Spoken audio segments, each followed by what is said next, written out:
बिस्मिल्लाहिर्रहमानिर्रहीम। Dear student, अस्सलाम वालेकुम। ये है आपका कोर्स डिफरेंशियल इक्वेशंस और मैं हूं आपका इंस्ट्रक्टर डॉक्टर मंशूर अहमद। आज आपके इस कोर्स का 28वां लेक्चर है।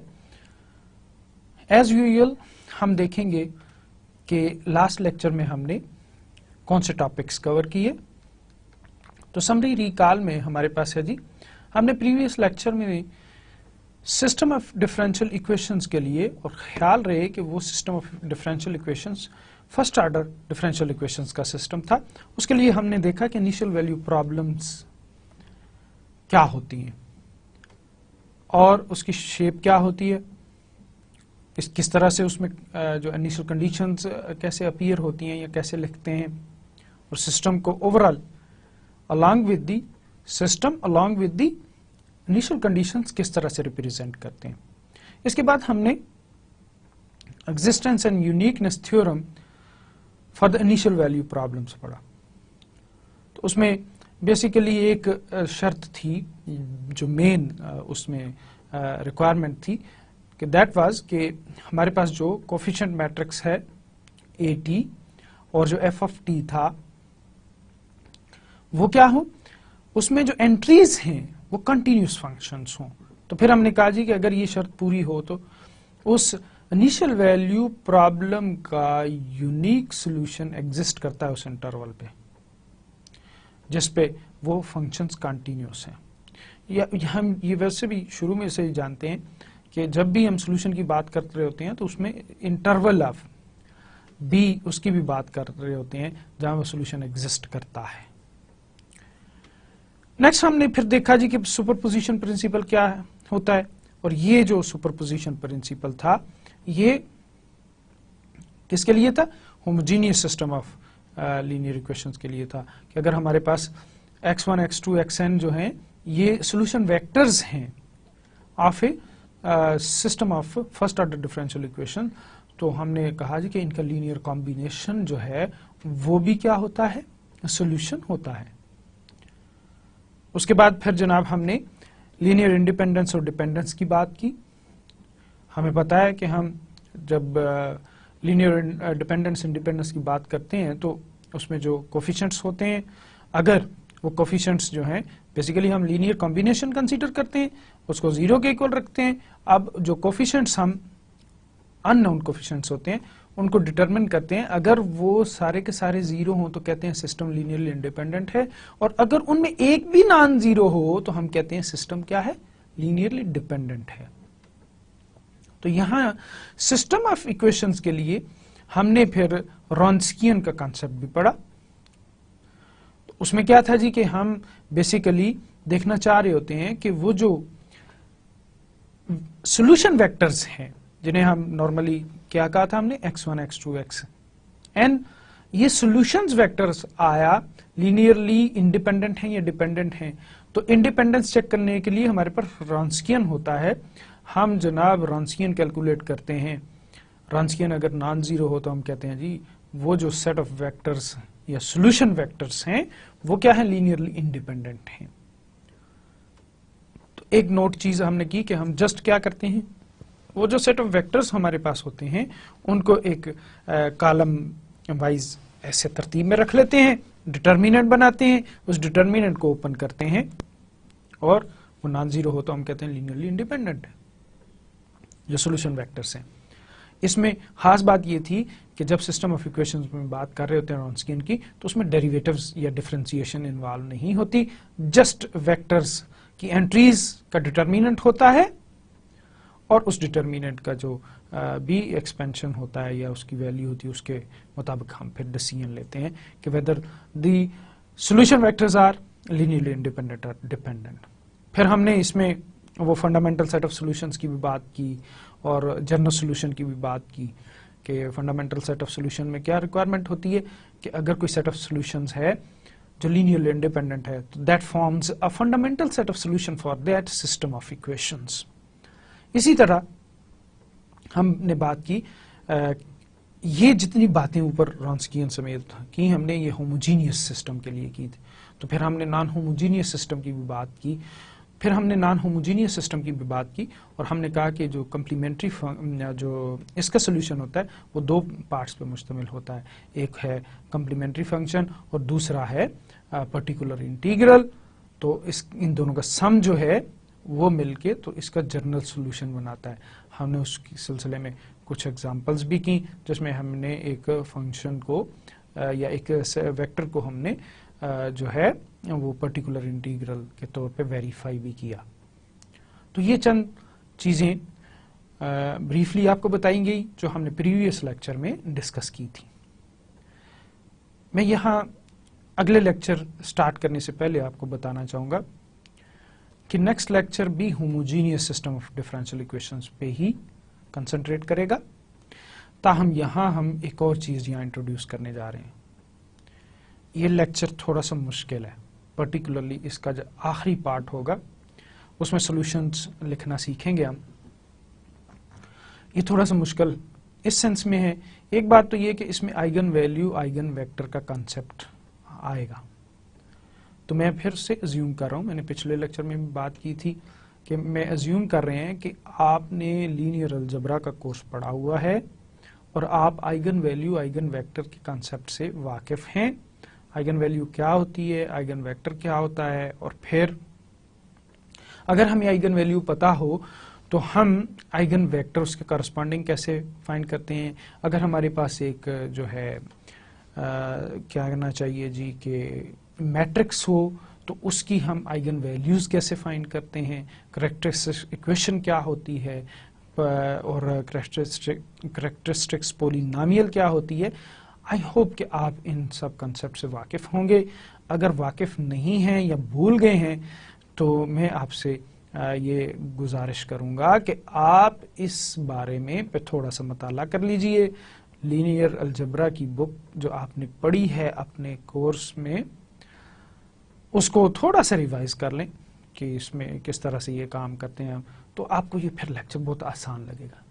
अगर आप इन चीज़ों से वाकिफ नहीं है तो फिर ये लेक्चर थोड़ा सा टफ होगा आपके लिए, ज़्यादा बल्कि थोड़ा सा नहीं, फिर बहुत ज़्यादा टफ होगा।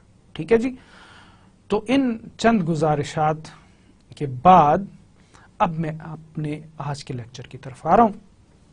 तो देखते हैं जनाब, होमोजीनियस लीनियर सिस्टम कंटिन्यू है। Most of the theory developed for a single linear differential equation can be extended to a system of such differential equations। आप अगर गौर कीजिए तो हमारे पास जो प्रीवियस लेक्चर में जो कुछ भी आया था बेसिकली वो चीज़ें सिंगल डिफरेंशियल इक्वेशन से ही रही थी।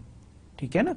तो इसका मतलब है कि वो जो सिंगल लीनियर डिफरेंशियल इक्वेशन की थ्योरी है उसको एक्सटेंड किया जा सकता है to the system of differential equation.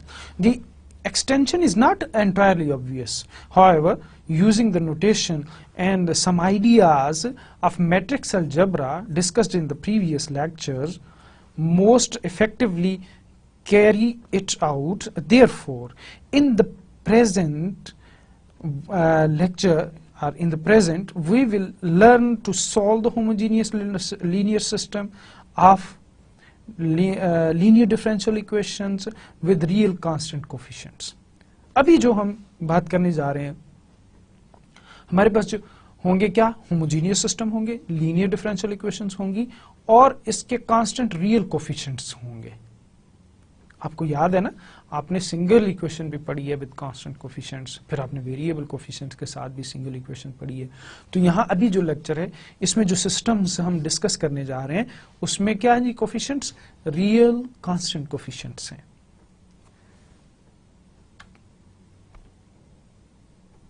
For example ये देखिए, ये हमारे पास एक सिस्टम ऑफ इक्वेशन है, ये होमोजीनियस सिस्टम ऑफ इक्वेशन है।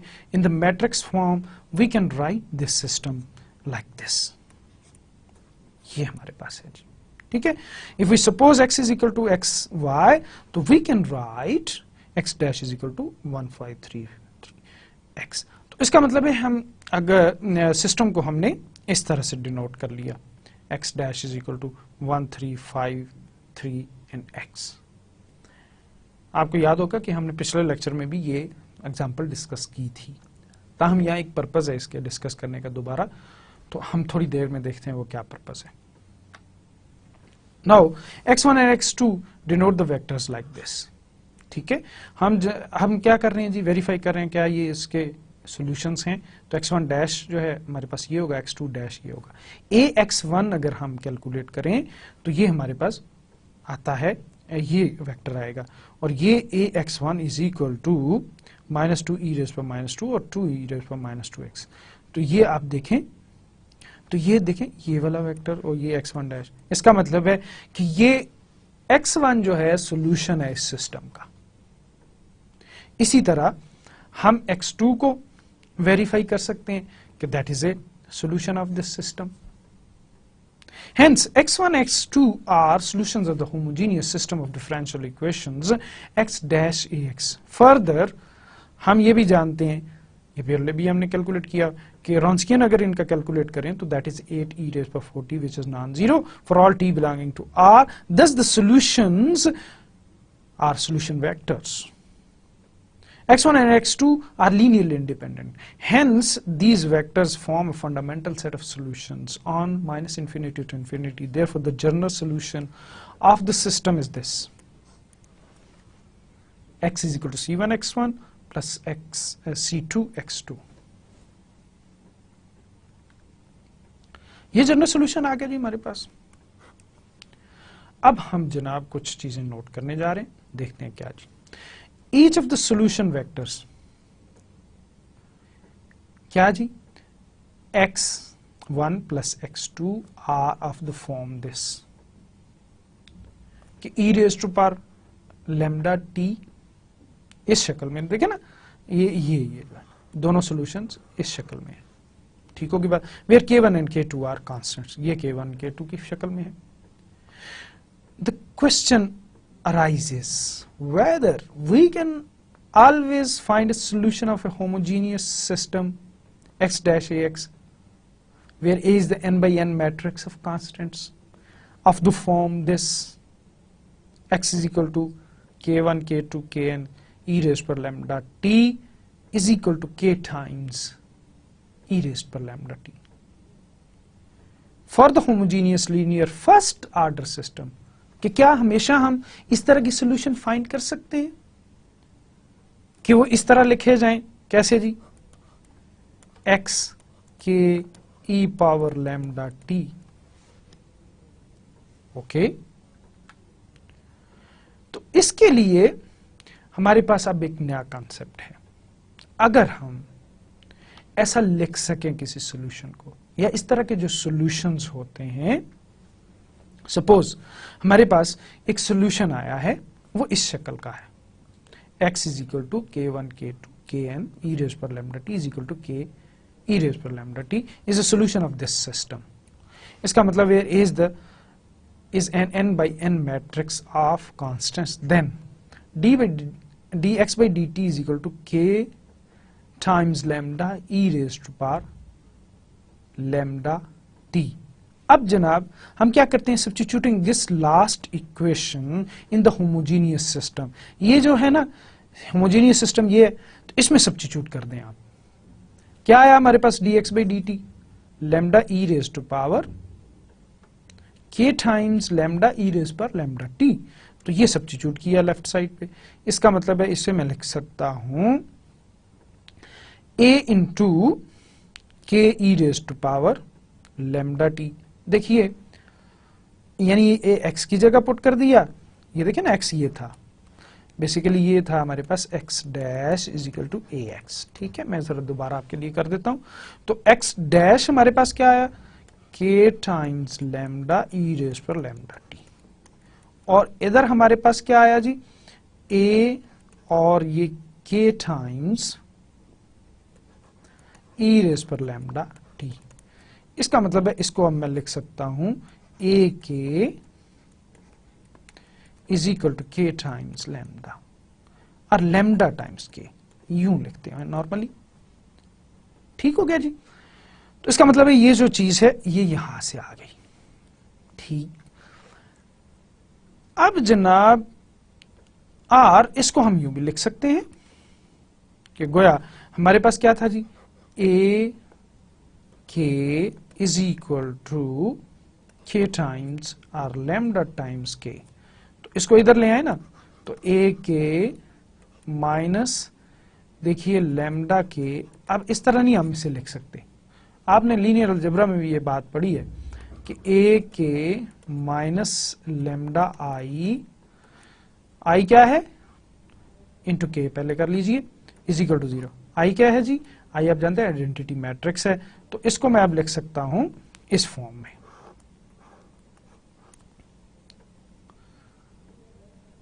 तो जनाब आपको याद होगा, आपने लीनियर अलजेब्रा में भी ये डेफिनेशन पढ़ी है कि अगर हमारे पास एक मैट्रिक्स ए है, एक वेक्टर एक्स है, अगर हम इसको इस तरह लिख सकें तो हम कहते हैं जी, अगर ये इस तरह की सूरत हमारे सामने आए कि a into x is equal to lambda times x हो जाए, तो हम कहते हैं ये जो लैम्डा है या एक्स है, एक्स आइगन वेक्टर है, EIGN आइगन वेक्टर, और लैम्डा आइगन वैल्यू कहलाती है। ठीक है जी, तो यहां फिर इसको इस फॉर्म में लिख सकते हैं, और यहां से ये, यानी ये जो चीज हमने ये लिखी थी आइगन वैल्यू। अब इसमें क्या हो रहा है कि हमारे पास ये मैट्रिक्स ए थी जिसमें k is the eigen vector and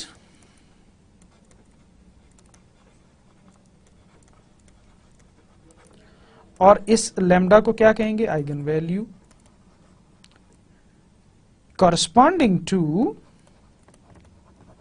this matrix। ठीक हो गया जी। अब यहां से ये चीज बनती है, this represent system of linear algebraic equations. ये हमारे पास क्या होती हैं, लीनियर अलजेब्राइक इक्वेशंस होती हैं। लीनियर अलजेब्राइक इक्वेशंस से क्या मुराद है कि हमारे पास ये लीनियर इक्वेशंस बनती हैं, जैसे इस शक्ल की होंगी ये इक्वेशंस। मैं आपके लिए लिख रहा हूं, जरा तो जो से देखिएगा, जैसे ये a1x plus b1y is equal to c1 a2x plus b2y is equal to c2। ये सिस्टम ऑफ टू इक्वेशन है, लीनियर इक्वेशन। यहां भी इस तरह की सिस्टम ऑफ इक्वेशंस आता है और लीनियर इक्वेशंस होती हैं। वो कहते हैं the linear first order homogeneous system of differential equation, this has a non trivial solution x if there exists a non-trivial solution k of the system of algebraic equations determinant of a minus lambda I is equal to 0। ठीक है जी, कि हम कहते हैं जी कि ये system of linear equation है, ये अगर आपने वहां पढ़ा है ना, तो आपके पास ये क्या होता है, ये हमारे पास आता है a minus lambda I into x. अब ये सिस्टम ऑफ लीनियर इक्वेशंस बनता है। अब इस सिस्टम ऑफ लीनियर इक्वेशन का नॉन ट्रिवियल सॉल्यूशन कब होता है, जब हमारे पास ये डिटर्मिनेंट जो है a माइनस लैम्डा ये 0 हो। ठीक है ना, ये होमोजीनियस सिस्टम के लिए यही कंडीशन रिक्वायरमेंट है या कंडीशन है। दिस इक्वेशन इज कॉल्ड, अब इस इक्वेशन को क्या कहते हैं, this equation is called the characteristic equation of matrix A and represents an nth degree polynomial in lambda. कि ये कैरेक्टरिस्टिक इक्वेशन कहलाती है और इसे n डिग्री पोलिनोमियल, यानी असल में जो एक ऑर्डर होता है ना, वही basically order of this polynomial होता है। तो ये बिल्कुल वही एनालॉगस है जो लीनियर सिस्टम हमने उसमें आइगन वैल्यू आइगन वेक्टर पढ़ी। तो इसका मतलब ये है कि हमने बात जहां से स्टार्ट की कि हमारे पास अगर कोई system of differential homogeneous differential equations है, तो उसका सोल्यूशन अगर इस फॉर्म में हो, ये वाली फॉर्म जो है, तो फिर obviously we can write it like this ए के, और इस सूरत में हम कहेंगे कि के जो है आइगन वेक्टर है और लैम्डा जो है दैट इज आइगन वैल्यू, और फिर हम इससे ये होमोजीनियस लीनियर सिस्टम बनता है। यही एक्चुअली आपको वो फिर देगा क्या, वो सॉल्यूशन वेक्टर। बेसिकली अननोन इसमें क्या है, के। इसको जब सॉल्व करेंगे ना, इसी से आपको क्या मिलेंगे, सॉल्यूशंस मिलेंगे of the system of differential equations. ठीक है जी, तो यहां से जो है हमें वो आइगन वैल्यूज मिलेंगी। जो ये डिटरमिनर या कैरेक्टरिस्टिक इक्वेशन होती है, ये डिटरमिनर अगर जीरो तब नॉन ट्रिवियल सॉल्यूशन, अदरवाइज ये ट्रिवियल सॉल्यूशन होता है, याद रखना। अगर नॉन क्या हो, ये नॉन जीरो आए ना वैल्यू, तो फिर हम क्या कहते हैं जी कि वो ट्रिवियल सॉल्यूशन होगा उस होमोजेनियस सिस्टम का। अभी थोड़ी देर में हम इसके एग्जांपल्स भी डिस्कस करते हैं। अब जनाब हमने बात पहले भी की हुई है, इस तरह के केसेस हम डिस्कस कर चुके कि जो अगर हमारे पास क्या था जी पहला केस, हमने जब higher order linear differential equations consider की, वहां हमें ऑक्सिलरी इक्वेशन मिली, उस ऑक्सिलरी इक्वेशन के फिर जो है हमने रूट्स निकाले। उन रूट्स के 3 केसेस हमने डिस्कस किए कि अगर वो रूट्स जो हैं वो डिस्टिंक्ट हों तो सोल्यूशन किस तरह का होता है, अगर रूट्स जो हैं वो क्या हों जी रिपीटेड हों, रियल हों तो कैसा सोल्यूशन होता है, और अगर हमारे पास रूट्स जो हैं वो क्या हों कॉम्प्लेक्स हों तो उस वक्त कैसा सोल्यूशन होता है। अब इसी तरह से हमने यहां देखना है कि हमारे पास जो आइगन वैल्यूज हैं उस पर सोल्यूशन डिपेंड करेगा। बेसिकली किस पे सोल्यूशन डिपेंड करेगा, आइगन वैल्यूज पे। आपने देखा ना ई रेज़ पर लैम्डा टी फॉर्म में आ रहा है सोल्यूशन ना। तो अब उसके फिर 3 केसेस हैं कि अगर हमारे पास आइगन वैल्यूज रियल और डिस्टिंक्ट हो उस वक्त सोल्यूशन और होगा सिस्टम का, और अगर इसी तरह से हमारे पास आइगन वैल्यूज क्या हो कॉम्प्लेक्स हो उस वक्त सोल्यूशन और होगा, और अगर हमारे पास रिपीटेड वैल्यूज हों या रिपीटेड क्या कहते हैं आइगन वैल्यूज हों तो उस सूरत में सोल्यूशन और होगा। तो अब जनाब हम देखेंगे कि जब हमारे पास डिस्टिंक्ट और रियल आइगन वैल्यूज हों तो उस वक्त सोल्यूशन कैसे लिखते हैं सिस्टम ऑफ डिफरेंशियल इक्वेशंस के लिए। Suppose that the coefficient matrix A is in the homogeneous system of differential equation, ये कोई होमोजेनियस सिस्टम है उसमें ए जो है मैट्रिक्स ऑफ कोफिशिएंट्स है, हैज, अब इस याद रखना वो क्या होते हैं जो आइगन वैल्यूज हैं वो इस मैट्रिक्स की होंगी। तो हम कहते हैं कि अगर it has n distinct eigen values lambda 1 lambda 2 lambda 3 up to lambda n and vectors k1 k2 and kn be the corresponding eigen vectors, यानी लैम्डा 1 के कॉरस्पॉन्डिंग आइगन वेक्टर k1 है, लैम्डा 2 के कॉरस्पॉन्डिंग आइगन वेक्टर जो है k2 है। तो फिर कहते हैं then the general solution of the system is given by this, उसका जनरल सॉल्यूशन ये होगा जी x c1 पहला का eigen vector e power lambda 1 पहली eigen value into t plus c2 k2 plus lambda 2 t, फिर इसी तरह ये चलते चलाते cn kn e रेज़ पर लैम्डा nt। ये जनाब तरीका होगा सॉल्यूशन लिखने का सिस्टम ऑफ डिफरेंशियल इक्वेशंस के जब हमारे पास आइगन वैल्यूज डिस्टिंक्ट हों और रियल हों। पहली एग्जांपल करते हैं जी इस हवाले से कि हमारे पास ये जो सिस्टम है इसकी यकीनन क्या होंगी डिस्टिंक्ट आइगन वैल्यूज होंगी और रियल होंगी, तो हम सोल्यूशन लिखने की कोशिश करेंगे। ये जनाब हमारे पास सिस्टम ऑफ डिफरेंशियल इक्वेशन है। We can write this system as in matrix form. अब देयरफॉर द कोफिशिएंट मैट्रिक्स इसमें क्या हुआ ये। अब जनाब आपको पहले इसकी क्या फाइंड करनी है, क्या फाइंड करेंगे जी आइगन वैल्यूज। बिल्कुल ठीक, आइगन वैल्यूज फाइंड करने के लिए हमें एक्चुअली सबसे पहले ना ये कैलकुलेट करना होता है a माइनस लैम्डा आई। एक बात मैंने आपको नहीं बताई थी, जब लैम्डा के साथ आई हमने मल्टीप्लाई किया तो बेसिकली ए भी मैट्रिक्स था, और अगर खाली लैम्डा में के करता ना तो इनको इस आपस में नहीं वो किया जा सकता, लिहाजा आई साथ हम लिख सकते थे, लिहाजा ये भी मैट्रिक्स बनाने के लिए हम इस तरह लिखते हैं। ओके जी, अब हम जनाब इसमें क्या करते हैं a minus lambda I calculate कर लेते हैं। ये मैट्रिक्स पहले होगी, ठीक है। तो a बच्चों क्या है हमारे पास, ये है जी 2 3 2 एंड 1 माइनस लैम्डा आई। तो लैम्डा ये आ गया, आई हमारा क्या होता है जी 2/2 केस में 1 0 0 1, क्यों जी ठीक है ना। अब इन दोनों को आपस में सब्ट्रैक्ट करते हैं ना, तो ये बनता है फिर हमारे पास 2 माइनस लैम्डा 3, फिर क्या आता है जी 2 and this is 1 minus lambda. मुझे उम्मीद है कि आप पहले से इस चीज से वाकिफ हैं लीनियर अलजेब्रा के कोर्स में, लेकिन मैंने आपकी कन्वीनियंस के लिए दोबारा एक समझें कि आपको रिकॉल की है ये चीज और इसको दोबारा लिखा है। ठीक हो गया जी। आइगन वैल्यूज फाइंड करने के लिए फिर क्या करते हैं, ये डिटर्मिनेंट फाइंड करते हैं इस मैट्रिक्स का a माइनस लैम्डा आई का। इसका डिटर्मिनेंट फाइंड करेंगे तो इसको इससे मल्टीप्लाई करें, this would be this and minus this, सही है ना। ओके जब इसको मल्टीप्लाई करेंगे, सिंप्लीफाई करेंगे तो we will get lambda square minus 3 lambda minus 4।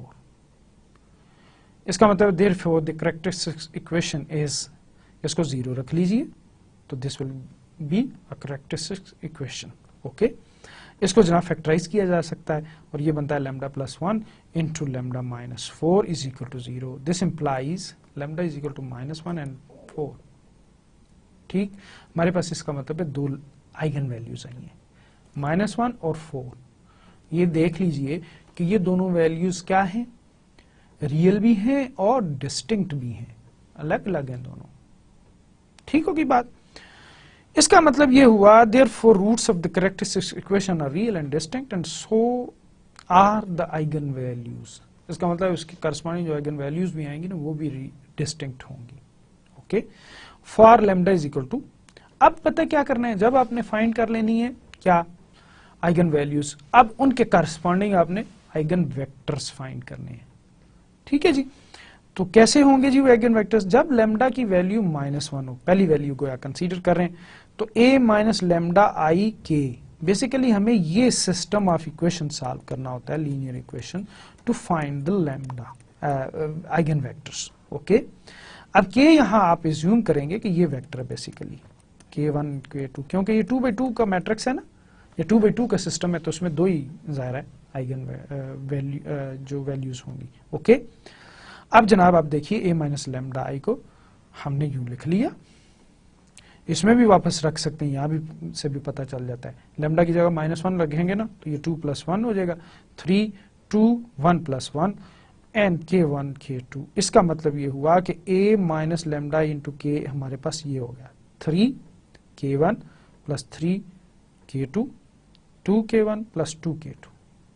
अब जनाब हमारे पास बेसिकली ये हमने इस सिस्टम को सॉल्व करना है, इसको 0 रखा ना तो आप यूं समझें यहाँ 0 है, ये असल में यूं है, तो ये इसके सामने इक्वेट करेंगे तो 3k1 + 3k2 is equal to 0 और 2k1 + 2k2 is equal to 0।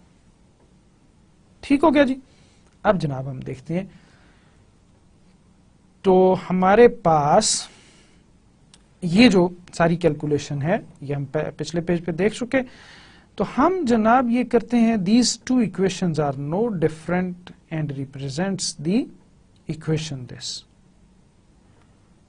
ठीक है जी, हमारे पास ये दो डिफरेंट इक्वेशंस नहीं है, rather these are the same equations, क्योंकि इसमें से 3 कॉमन लें, इसमें से 2 कॉमन लें तो हमारे पास k1 + k2 is equal to 0। इसका मतलब है k1 is equal to -k2। अब आपको याद होगा कि इसका मतलब ये है, अगर मैं आपको पता नहीं अब एचेलन फॉर्म याद है कि नहीं, ताहम मैं चलें थोड़ी सी आसानी के लिए आपके लिए लिख रहा हूं, फिर ये है जी 3 3 2 2। तो इसको आप क्या करें, 1/3 से मल्टीप्लाई करके, 2/3 से रादर मल्टीप्लाई करके सब्ट्रैक्ट करें तो हमारे पास ये सिस्टम यूं बनेगा, 3 3 0 0 आ जाएगा ना। तो ये इसका वो बेसिक वेरिएबल, ये फ्री वेरिएबल, ठीक है ना। तो इसका मतलब है इसमें k2, ये k2 के लिए है ना, तो k2 फ्री है या कहते हैं आर्बिट्रेरी है। ठीक है जी। तो अब इसका मतलब है k2 की डिफरेंट वैल्यूज के लिए ये डिफरेंट सॉल्यूशंस हैं। अब सॉल्यूशन लिखने का तरीका क्या है, देखें हम कह रहे हैं कि असल में हमारा सॉल्यूशन है this is k1 and k। अभी हमने देखा ना, ये सपोज किया था कि बेसिकली हमारे k की फॉर्म ये है। तो अब बच्चों k1 क्या है, दिस इज -k2 और k2 क्या है, खुद से वो k2 फ्री है, लिहाजा k2 लिखेंगे। इसका मतलब ये हुआ इसमें से मैं k2 कॉमन ले लेता हूं तो ये -1, ये लीनियर अलजेब्रा में हम इस तरह सॉल्यूशन लिखते हैं। तो अब आपके पास k2 की डिफरेंट वैल्यूज के लिए डिफरेंट, ताहम हमारे पास k1 जो है या एक eigen vector corresponding to the eigen value lambda is equal to -1, ये आ गया। मैं फिर रिपीट कर रहा हूं कि जब हमारे पास lambda is equal to -1 eigen value थी, उसके कॉरस्पॉन्डिंग जो आइगन वेक्टर आया है वो 1 -1 है। अच्छा, यहां ये लिखा है K2 की वैल्यू आप -2 चूज कर लें तो कोई फर्क नहीं, -1 चूज करें तब ये आ जाएगा। मैंने ये जर्नल लिखा है, ठीक है। इसमें K2 की यहां वैल्यू देखें ना, -1 अगर चूज करते हैं तो क्या होगा, ये +1 हो जाएगा, ये माइनस तो यही आएगा। तो आपका ये आइगन वेक्टर है जी। अब ये डिफरेंट, ताहम ये हमने एक वेक्टर निकाल लिया। जब लैम्डा की वैल्यू 4 हो तो उस वक्त अब ये सिस्टम क्या होगा, a माइनस लैम्डा आई के, तो इसका मतलब है 2 - 4, a माइनस लैम्डा आई को जब करेंगे ना तो 2 - 4 3, 2 1 - 4 K1 K2, ठीक हो गया। और इसी तरह a minus lambda I into के, ये जनाब हमारे पास सिस्टम अब बन गया जैसे हमने अभी बनाया। तो इसमें जनाब हमारे पास क्या आ गया, 2K1, ये भी देखें तो उसी तरह एचेलन फॉर्म बनाए ना, तो इसमें से ये इक्वेशन हमारे पास बनती है। Again the above two equations are not different and represents the equation this 2K1, ये भी वही सेम इक्वेशन को रिप्रेजेंट करेंगे, 2K1 minus 3K2 is equal to 0 and K1 is equal to 3K2/2। इसका मतलब ये हुआ कि हम अगर वो कहता है K2 की वैल्यू 2 ले लें और K1 की वैल्यू 3 ले लें तो हमारे पास ये आइगन वेक्टर है। वैसे कोई भी चूज कर सकते हैं, तो ये आसानी के लिए सिंपल ये हमारे पास आइगन वेक्टर आ गया। ओके, हमने आइगन वैल्यू भी फाइंड कर ली, आइगन वेक्टर भी फाइंड कर लिए। So therefore we obtain the two linearly independent solution vectors of the given homogeneous system. क्या होगा जी, ये आइगन वेक्टर और ये आइगन वैल्यू, ये था ना हमारी फॉर्म K लैम्डा T। तो K हमारे पास ये 1 पहला वेक्टर, ये ना 1 - 1 e रेज़ पर लैम्डा की वैल्यू -1 थी पहले में, तो -t। दूसरा सोल्यूशन क्या होगा, दूसरे में लैम्डा की वैल्यू 4 है, लिहाजा ये 4t और जो वेक्टर है 3 2 है। इसका मतलब इससे ये इसका जनरल सोल्यूशन है। इसका मतलब ये हुआ कि हम इस सोल्यूशन को यूं लिख सकते हैं, इसमें x of t dependent variable, देखे ना अब वो सिस्टम ऑफ इक्वेशन है, उसमें दो डिपेंडेंट वेरिएबल थे x और y। तो अब x की फॉर्म में this means the solution of the system is given by this, x की फॉर्म में ये है और y का सोल्यूशन ये है। तो ये हमने आइगन वैल्यूज की मदद से सोल्यूशन फाइंड करना सीखा जनाब, कि जब वैल्यूज डिस्टिंक्ट हों, रियल हों। अब हमारे पास जब दूसरा केस है, कॉम्प्लेक्स वैल्यूज आ जाए, फिर सोल्यूशन किस तरह का होता है तो देखते हैं। Suppose that the coefficient of matrix A in the homogeneous system of differential equation this has complex eigenvalues. This means the roots of the characteristic equation determinant of a minus lambda I, eigenvalues इसी equation से आती है ना, तो ये अगर imaginary आ जाए या कॉम्प्लेक्स आए तो फिर क्या होगा। ये थ्योरम की शक्ल में हम सोल्यूशन देख रहे हैं जी, solutions corresponding to the complex eigenvalues.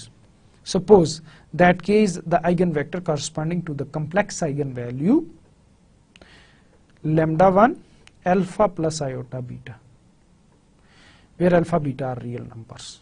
कि कोई आइगन वैल्यू जो है ना, पहली जो आइगन वैल्यू वो सपोज ये है alpha plus iota beta of the coefficient matrix A with the real entries, then किसकी रियल एंट्रीज, मैट्रिक्स की रियल एंट्रीज की बात हो रही है। Then the vectors x1 and x2 given by x1 is equal to k1 e raised to power lambda 1t and x2, याद रखना है फिर ये खुद ब खुद से दूसरा, ये जो कॉम्प्लेक्स नंबर्स होते हैं ना हमेशा ऑर्डर में अपीयर होते हैं।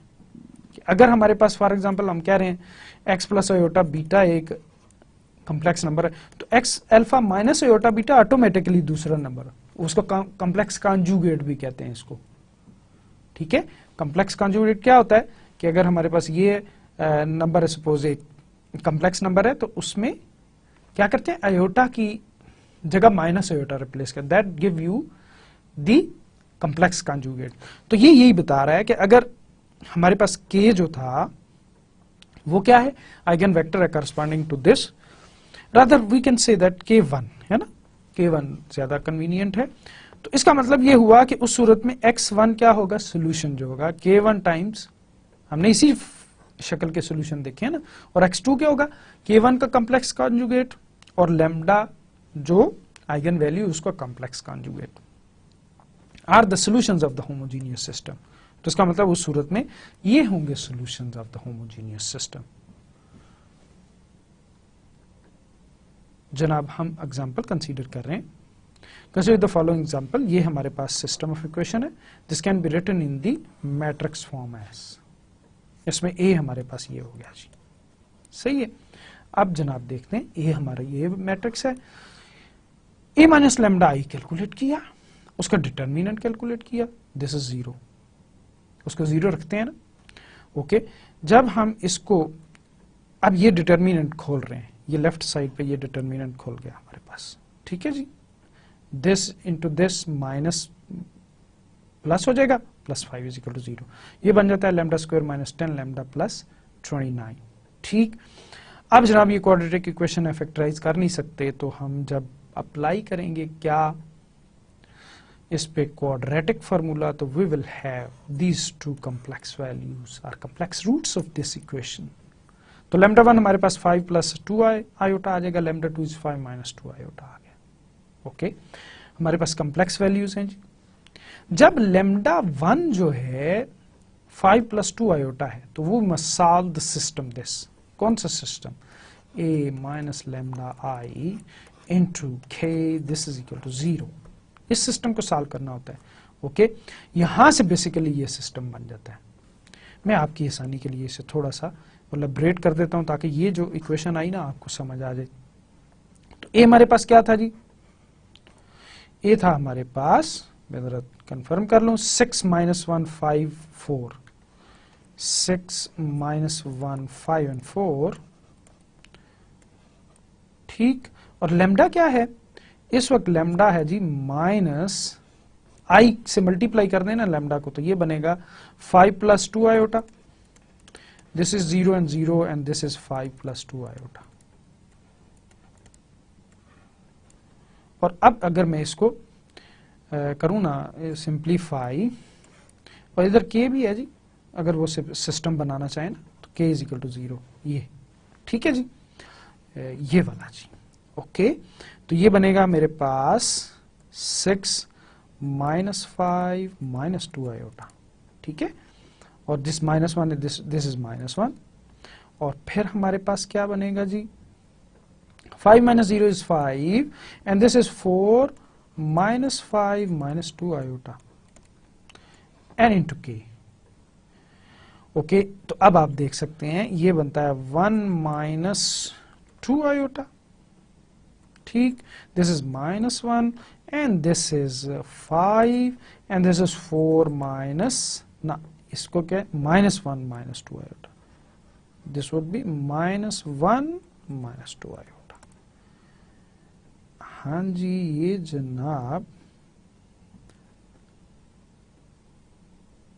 तो हमारे पास ये आ गया जी 4 minus 5 and minus 2 iota, okay.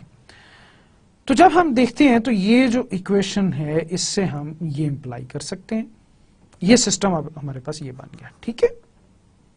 जब ये सिस्टम बन गया तो हम देख सकते हैं कि ये 1 माइनस 2 आयोटा है, K1, और इससे क्या बना? K2 is equal to 1 minus 2 iota K1.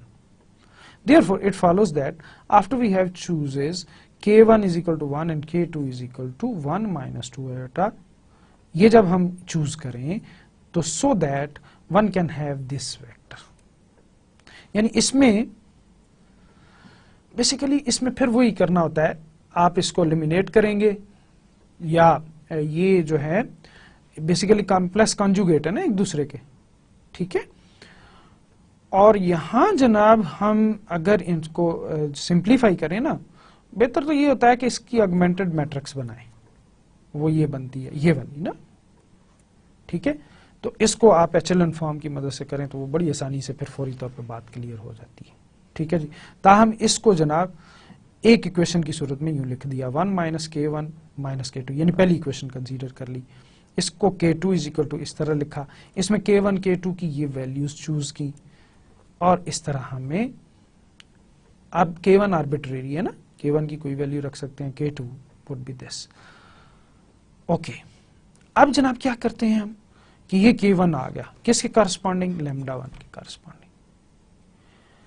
Next क्या होगा, इनके complex conjugate actually will give you, वैसे डायरेक्ट भी कर सकते थे, ठीक है ना, हमने अभी जो थ्योरम पढ़ा ना उसकी मदद से। देखिए ये हमारे पास 1 आया था, ये तो रियल है, इसका कॉम्प्लेक्स कॉन्जुगेट भी रियल होता है, और इसका कॉम्प्लेक्स कॉन्जुगेट क्या होता है 1 माइनस 2 आयोटा, तो इसका कॉम्प्लेक्स कॉन्जुगेट होगा 1 प्लस 2 आयोटा। तो आप देख सकते हैं कि K2 में ये वैल्यू अपीयर हो रही है। तो दूसरा जो हमारा क्या था आइगन वैल्यू थी, उसके करस्पॉन्डिंग जो आइगन वेक्टर आया है वो ये आया है। ये उसी तरह बिल्कुल आप दोबारा से सॉल्व करें तो ये चीज आसानी से आप कैलकुलेट कर सकते हैं। इसका मतलब है जी आइगन वैल्यूज भी आ गई, आइगन वेक्टर्स भी आ गया, तो अब हम सोल्यूशन बड़े आराम से लिख सकते हैं। तो इसका मतलब consequently two solutions of the homogeneous system are these। x1 में क्या है जी, हमने अभी पढ़ा था ना, this would be K1 e raised पर लैम्डा क्या था जी, लैम्डा 1t। तो ये देख लीजिए K1 हमारे पास आया था 1 माइनस 2 आयोटा इंटू ई लैम्डा हमारा 5 प्लस, और दूसरे में क्या था 1 प्लस 2 आयोटा, ये दूसरा जो लैम्डा 2 था वो है। इसका मतलब इसका ये जनरल सोल्यूशन है जी, दोनों को इकट्ठा कर दिया, लीनियर कॉम्बिनेशन की सूरत में लिख दिया।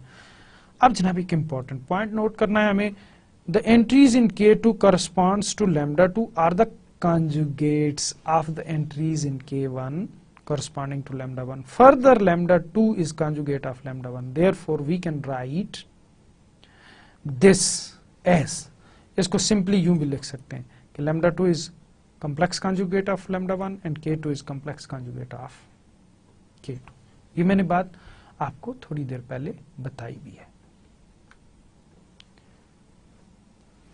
ओके, अब हम कह रहे हैं जी दूसरा कि real solutions corresponding to the complex eigen values. हमारे पास कॉम्प्लेक्स आइगन वैल्यूज है, K1 is an eigen vector corresponding to lambda 1 और B1 half K1 plus K1, इसका जो गोया के हम अब रियल सॉल्यूशन लिखना चाह रहे हैं।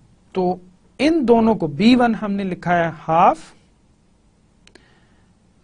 Plus K1 sorry half into K1 plus K1 conjugate, यानी जो आए हैं ना हमारे पास आइगन वेक्टर्स, उन दोनों का सम, उस वेक्टर का और उसके कॉन्जुगेट का, ये हमेशा होता है रियल ऑफ K1। और ये जनाब B2 क्या है, आयोटा बाई 2, इन दोनों का डिफरेंस होता है imaginary of K1। Then the two linearly independent solutions of the system on this are given by, आपको याद होगा कि हमने ये इस तरह का सोल्यूशन किसके लिए लिखा था, homogeneous higher order differential equations के लिए भी, वो साइन और कॉस की फॉर्म में लिखा था। तो इसका मतलब ये हुआ कि हम यूं लिख सकते हैं x1 is equal to B1 cos beta t minus B2 sine beta 2। ये दोनों अगर इसमें सिंप्लीफाई करें ना इनको तो यूं लिख सकते हैं। इसी तरह x2 हमारे पास ये सॉल्यूशन होगा। ओके जनाब, ये बिल्कुल उससे एनालॉगस है जो हमने वो किया है ना, जब हमारे पास solution of differential higher order, तो उसमें क्या होता था, साइन और कॉस की फॉर्म में सॉल्यूशन लिखते थे। इसमें फर्क इतना है कि यहाँ जो पहला सॉल्यूशन है उसमें माइनस आ रहा है और जो दूसरा सॉल्यूशन है उसमें प्लस आ रहा है, और साथ ये देखें वो जो रियल पार्ट हुआ करता है e raise to power alpha t, ये हमारे पास चूंकि देखें ना ई हमारे पास जो एक्चुअली वो थी आइगन वैल्यू इस शक्ल की थी ना, अल्फा प्लस आयोटा बीटा, और दूसरा था अल्फा माइन, तो हम ऐसे ही सॉल्यूशन लिखा करते थे ना इस फॉर्म में। तो ये वही बात है जो हम पहले पढ़ चुके हैं। ओके जी, अब हम एक और एग्जांपल कर रहे हैं, x dash is equal to, ये सिस्टम है, ए इसमें ये है, ए माइनस लैम्डा ये है, इसकी डिटर्मिनेंट को खोला, इसमें जनाब आइगन वैल्यूज ये आ गई, lambda square plus 4. Here lambda 1 is equal to 2 iota and lambda 2 is the complex conjugate of lambda 1 which is minus 2 iota. Next जनाब for lambda 1, अब हम जनाब फिर सिस्टम बना सकते हैं यूं, और इसमें जो पहली इक्वेशन की मदद से हम ये लिख रहे हैं k1 is equal to 2 plus 2 iota k2। चूंकि यह 2-3 एग्जांपल्स हम कर चुके हैं, मैं इसलिए यहां डायरेक्ट आ रहा हूं। अब चूज करें जी k2 is equal to -1, k1 is equal to 2 plus 2 iota k2। अच्छा जी, 10 k1 हमारे पास क्या आ गया, उसमें k1 2 प्लस 2 आयोटा है और k2 जो है -1 है। इसका मतलब इसको स्प्लिट कर सकते हैं, this is the real part and this is the imaginary part.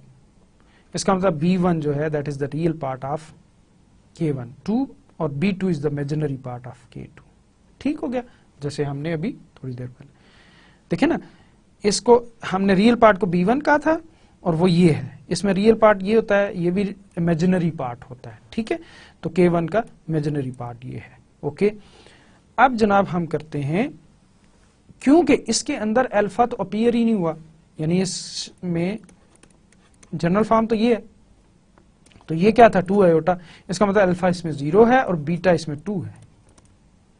Okay, the general solution of the given system of differential equation is this, x is equal to c1, ये क्या था जी k b1, ठीक है, b1 cause of beta t। तो ये क्या हुआ, देखिए b1 हमारे पास 2b वो आया -1 और cos 2t, चूंकि बीटा 2 है हमारे पास, फिर 2 0 sin 2t, माइनस आता है बीच में, प्लस c2। दूसरा सोल्यूशन क्या होगा, 2 0 cos 2t plus 2 minus 1 sin 2t, और लिहाजा इनको इकट्ठा कर देंगे तो हमारे पास अब ये सोल्यूशन क्या है। और पहला जो सोल्यूशन हमने पहले इससे प्रीवियस एग्जांपल की, हमने एक्चुअली ये किया कि पहला जो सोल्यूशन था वो कॉम्प्लेक्स फॉर्म में लिखा था, अब की दफा जो सोल्यूशन लिखा है वो रियल फॉर्म में लिखा है। आइगन वैल्यूज कॉम्प्लेक्स थी, however your solution is in form real form, यानी हमने रियल नंबर्स की या रियल फॉर्म में लिखा है इसको। ठीक है जी, ये फर्क है पहले और इस वाले सोल्यूशन में जो हम अभी डिस्कस कर रहे हैं। इसी तरह जनाब ये एक और इक्वेशन है, इसको जो है आप देख सकते हैं, ये हमारे पास आ गया a माइनस लैम्डा आई, और यहाँ जब इसको सॉल्व किया तो लैम्डा की ये वैल्यूज आई, ये भी कॉम्प्लेक्स वैल्यूज हैं, 1 प्लस आयोटा और लैम्डा 2 जो है उसका कॉम्प्लेक्स कॉन्जुगेट होता है 1 माइनस आयोटा होगा। अब जनाब now an eigen vector associated to lambda is 1, यानी जब लैम्डा की वैल्यू 1 प्लस आयोटा है उस वक्त हमारे पास k1 जो है वो ये आएगा 2 0। अब ये आप फाइंड कर सकते हैं, इसको स्प्लिट कर लिया दो हिस्सों में, इसमें रियल पार्ट और इमेजिनरी पार्ट अलग कर लिया, लिहाजा b1 हमारे पास 2 0 और b2 हमारे पास imaginary part 0 1, so that we have the following two linearly independent. ये क्विकली आपको फिर से रिवाइज करवाया गया कि कैसे ये रियल सोल्यूशन लिखेंगे हम। ठीक है जी, तो आप देख सकते हैं x1 ये है which is actually b1 cos beta, beta की जगह अब क्या है हमारे पास 1 है, यहाँ बीटा की जगह क्या है 1, अल्फा की जगह हमारे पास क्या है 1 है, तो साथ देखें e रेज़ पर t भी आ गया, और x2 में साथ देखें e रेज़ पर t भी आ गया। इसीलिए ये एग्जांपल की गई, आपको ये समझ आए कि अगर जब हमारे पास रियल पार्ट भी हो यानी अल्फा की जगह भी कुछ हो तो सोल्यूशन फिर इस तरह से लिखा करते हैं।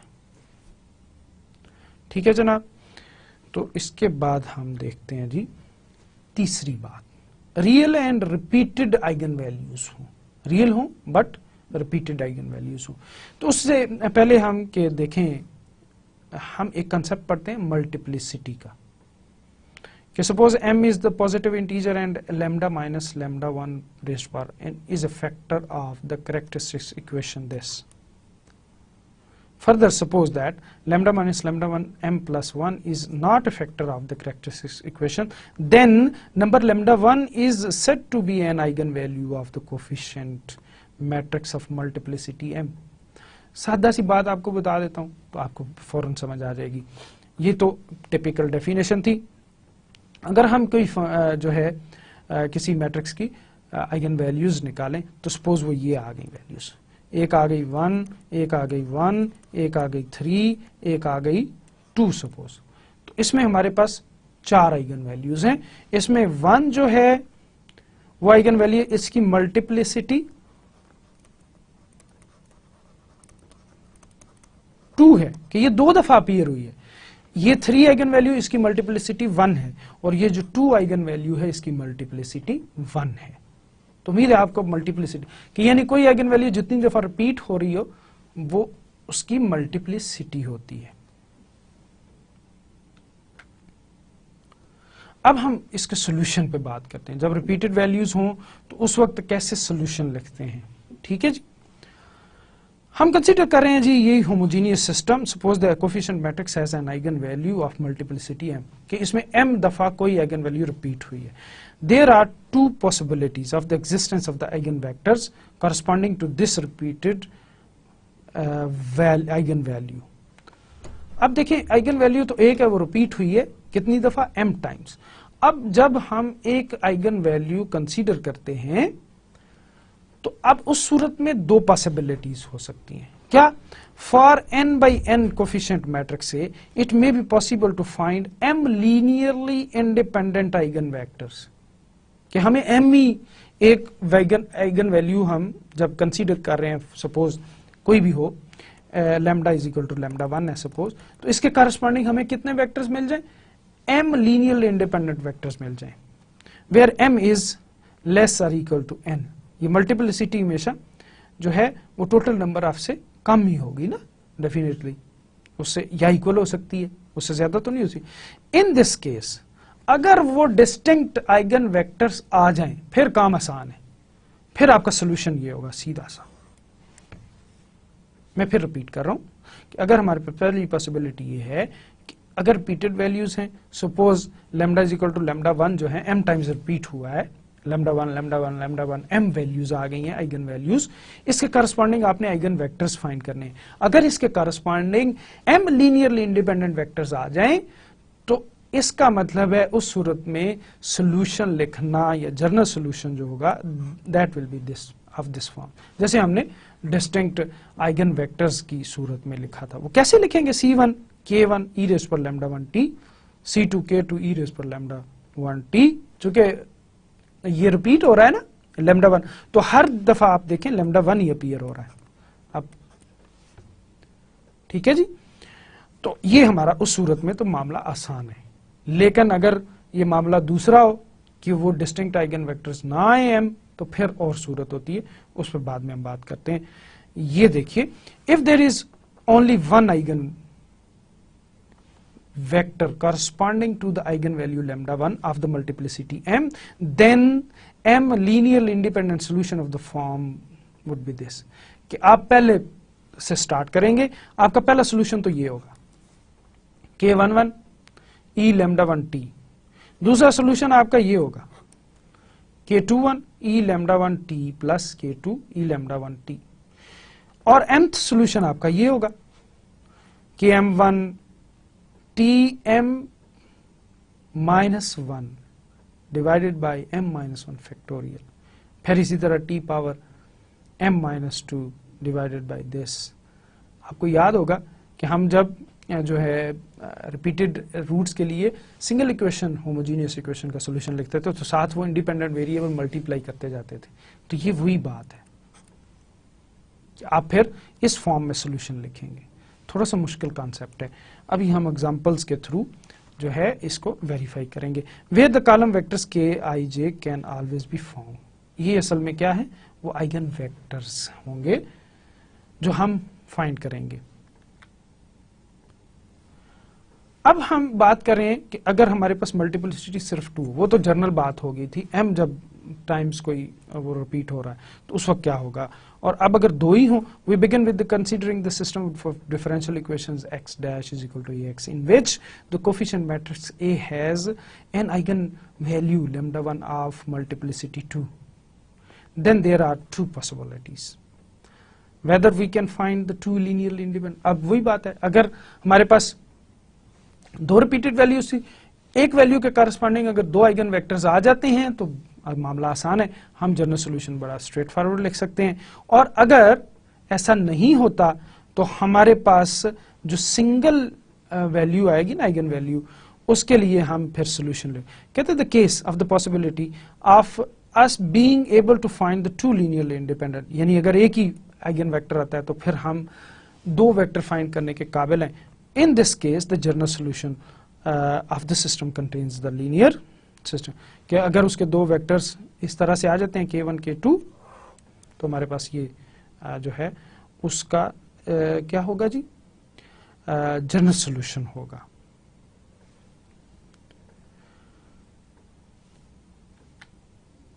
Therefore we suppose that, अब हमें एक वेक्टर तो मिल गया, अब हम दूसरा वेक्टर कैसे फाइंड करेंगे, eigen vector k1 associated with the eigen value and hence only one solution vector x1। ठीक है, कि हमें एक ही वेक्टर मिला है आइगन वेक्टर, उसके करस्पॉन्डिंग हम एक सोल्यूशन लिख लेते हैं, वो हमें नाउन हो जाता है x1। अब हम एज्यूम करते हैं, जैसे आपने पहले भी एक कंसेप्ट पढ़ा हुआ है ना, कि अगर हमें एक सोल्यूशन नाउन हो तो दूसरा हम फाइंड कर सकते हैं। ठीक है, तो उससे मिलती जुलती बात है। Then a second solution can be found of the following form. हम एज्यूम करते हैं जी कि जो उसका सेकंड सोल्यूशन है वो इस शक्ल का है, x2 इज इक्वल टू के टी ई रेज्ड पर lambda 1t plus P E raised पर lambda 1t। In this expression for the second solution, k and p are column vectors. k के column vector ये हैं और p के column vector ये हैं। We substitute the expression of x2 into the system। फिर आपने ये जो assumed solution होता है इसको substitute करेंगे किस में, original system of equation। जब यहाँ substitute किया तो हमें यहाँ से ना दो equations मिल गई। ये homogeneous system है, यहां से जैसे हम पहले फाइंड करते रहे हैं ना, इसमें एक्चुअली इक्वेट किए हैं कोफिशिएंट, याद रखिएगा। ठीक है जी, कोफिशिएंट इक्वेट करेंगे तो वो जीरो आएंगी दोनों। यहां कोफिशिएंट इक्वेट किया तो यहां ये जब जीरो आया तो ये राइट साइड पे जाके तो ये k बन गया। ओके, अब जनाब पहले हम क्या करते हैं कि जो first equation does not tell anything new and simply state that k must be an eigenvector of the coefficient matrix A associated with the eigenvalue lambda 1। बिल्कुल ठीक, पहली इक्वेशन से यही पता चलता है कि k जो है वो lambda 1 आइगन वैल्यू के corresponding आइगन वेक्टर है। Therefore by solving this equation we find x1 is equal to, ये हमें फिर वही मिल जाएगा solution। To find the second solution x2 we only need to solve this system। हमें k तो पता है, first we solve the homogeneous system, ये बल्कि नॉन होमोजेनियस सिस्टम है, of equation having the coefficient for which we can find the two distinct eigen vectors corresponding to the double eigenvalue, and then in the second example we consider this case when cannot find two eigenvectors। तो असल में आप general ये बात आपसे की जा रही थी कि हमें इसमें ये सॉल्व करना होता है, यहाँ से हमें p मिल जाता है, और वो जो हमने सोल्यूशन अज्यूम किया है ना ये वाला, इसमें बस p सब्स्टिट्यूट करना होता है, k तो ऑलरेडी हमारे पास होगा, p सब्स्टिट्यूट करेंगे तो हमें क्या मिलेगा, सेकंड सोल्यूशन मिल जाएगा। तो हम जनाब एक एग्जांपल्स के थ्रू ये बात वेरीफाई करते हैं। पहली एग्जांपल है जनाब, हमारे पास ये सिस्टम है, ठीक है जी, इसमें a ये आ गया, इसका डिटर्मिनेंट कैलकुलेट किया, ये आ गया हमारे पास। जब इसको फर्दर सॉल्व किया तो हमारे पास दो आइगन वैल्यूज आ गई, -3 एंड -3 रिपीटेड है, मल्टीप्लिसिटी 2 है। Therefore the coefficient matrix A give the system has an eigen value of multiplicity 2। this means that lambda 1 is equal to lambda 2 is equal to -3। अब इस lambda 1 के corresponding हम क्या करते हैं, आइगन वेक्टर फाइंड करते हैं। ये आप काम करते रहे हैं पहले भी, तो देखें ये हमें सिस्टम बना, यहां से जनाब हमने जो k की फॉर्म में लीनियर सिस्टम है वो ये हमारे पास बन गया, जब हमारे पास लैम्डा की वैल्यू -3 थी। इसको जब सॉल्व करेंगे तो पहली इक्वेशन से हमने ये लिख लिया k1 इज इक्वल टू, दूसरी इक्वेशन से भी यही बनता है, ठीक है। तो k1 इज इक्वल टू या k1 minus 3k2 is equal to 0। तो k1 की वैल्यू क्या आ गई जी, 3k2। हम जनाब चूज करते हैं k2 की वैल्यू 1, तो हमारे पास k आ जाएगा 3 1। The corresponding one solution of the system of differential equation is given by this।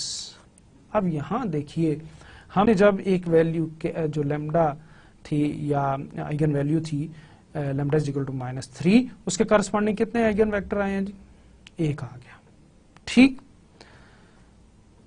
हमने एक सोल्यूशन लिख लिया, but since we are interested in forming the general solution of the system, we need to pursue the question of finding the second solution. We identify the column vector k and p S.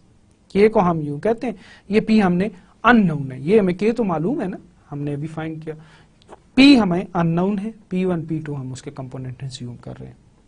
हमने थोड़ी देर पहले देखा कि हमें ये system solve करना होता है p फाइंड करने के लिए. क्या होता है जी वो, a plus lambda i into p is equal to k. ठीक है जी. तो हमारे पास a और 3i को जब सिंप्लीफाई करेंगे तो यू विल गेट दिस, और फिर हमें p1 p2 आ गया और राइट साइड पे हमारे पास k है.